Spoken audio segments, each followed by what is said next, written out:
Hi guys, welcome back to another video. Today we are going to be doing another Degu care guide. Today we're going to be doing, as you probably know by the title, Housing Your Degu. This is the same book, The Good Pet Guide, The Degu Top Tips for a Happy Healthy Pet. Today we are reading Housing Your Degu. Last time we did the Degu Food Guide. There's all different ones. There's Choosing Your Degus and Playtime with Your Degu. Today we're going to be doing Housing Your Degu. Okay, so first we're going to read 11 Aquarium. Let's see.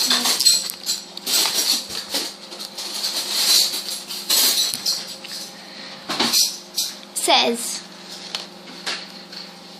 a cage is more suitable than an aquarium because the air can circulate better and your Degu can climb and play far easier. There is just one disadvantage of having a cage. Degus can throw shavings or other bedding outside it. That's why it's a good idea to buy a cage with a high bottom. Another solution is to use an aquarium as the bottom of a cage. You will have the advantages of both. The air will circulate better. Your Degu will be able to climb on the cage walls. And you will be able to watch your pets even though they're in the bottom of the cage. Now we're going to read 12 bedding. For bedding,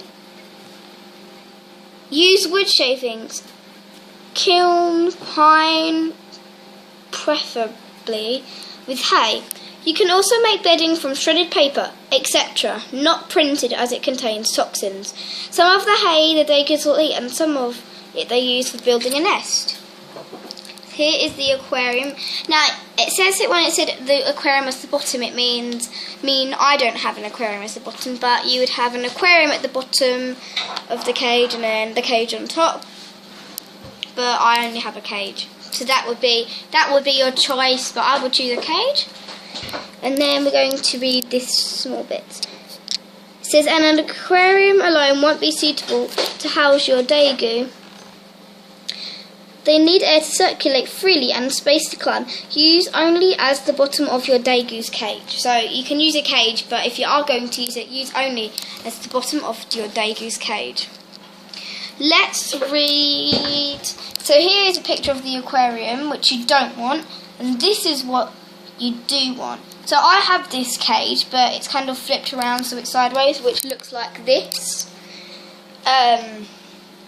So this would be the cage that I would get, or bigger. This size or bigger. Here, let's read top tips. Degus can suffer in high temperatures. Do not put the cage in direct sunlight.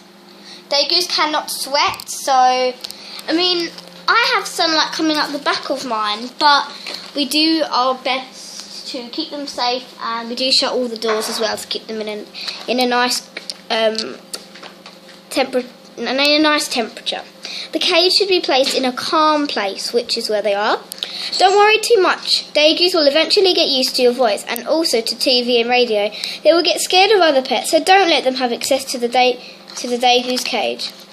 If they often look scared, cover up the top of the cage with cardboard or something similar. They're afraid because birds are predators for Degus in nature, so they can be scared of movements above them. Let's read cages. Cages should be larger. The larger they are, the better. The type of cage required will be recommended by your pet store. If you are planning to breed your Degus, make sure the spaces on a wire cage are no more than 1 centimetre. So that means these metal spaces should be at least 1 centimetre, especially if you're breeding. 0.4 inches. Otherwise, newborn babies could crawl out and get lost in the room. The cage shouldn't be made of anything that Degus can nibble. Place some sturdy branches, about 5 centimetres or 2 inches in diameter into your Degu's cage, so that they can climb and nibble on them. If they fall down, you could fix them to the cage bars with some wire. Being careful of sharp ends. See page 12 for suitable woods. We will be looking at that soon, which is, I believe, this page, which is playtime. This is page 12. But we're not going to be looking at suitable woods today. Make floors where the degus can lie down.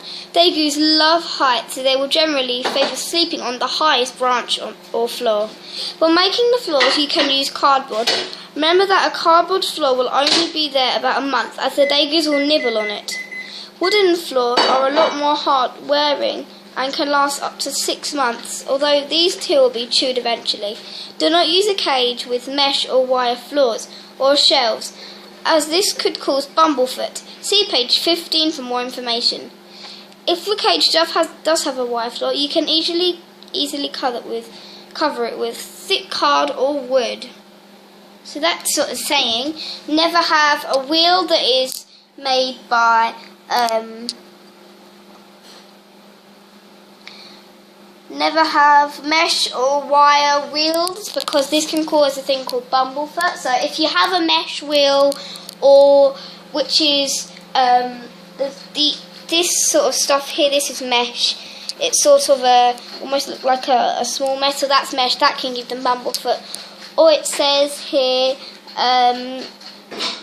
wire. So this is, I think this is wire actually. So if you have a wire wheel, a wire shelf, or a wire bottom of the cage, then you'll have to either put something on the shelves, put something on the floor of the cage, or buy a different wheel. If it's a mesh wheel, again the same. Put something over the shelves. Put something over the shelves. Put something on the floor, and buy a different wheel. So the next time you see a degu on YouTube or if you know someone who has a degu who has a mesh wheel or a wire wheel, tell them that there is a problem that the degus can get, which is called bumblefoot, and it's it's kind of these blisters on their feet and hands, which is not very comfortable for them. Okay guys, thanks for watching Housing Your Degu today. If you have any questions about degus or anything, please leave it down in the comment section below. This is all about housing your degu. Next time I do a degu video, it will be the degu playtime and toys and everything like that. This will also be telling you more about. This is the page with bumblefoot. We will be reading health problems as well, but this is today's one. So thanks for watching this video, and if you do have a mesh cage or a mesh wheel, usually it's a mesh wheel or a wire wheel, just think that this is dangerous for your degus and they could get bumblefoot. Okay guys, thanks for watching this video. Remember to hit that like button and subscribe to my channel. I hope you enjoyed this video guys, and again, as I said before, comment down in the comment section below any questions about degus or any information I've missed out in this book. It does say most things in this book, but if you would like to comment and ask me anything about bumblefoot or cages, or if you're getting a degu in a couple of days and you want some information, I will give you some information about handling and housing your degu and feeding them. Okay guys, bye, thanks for watching, subscribe to my channel.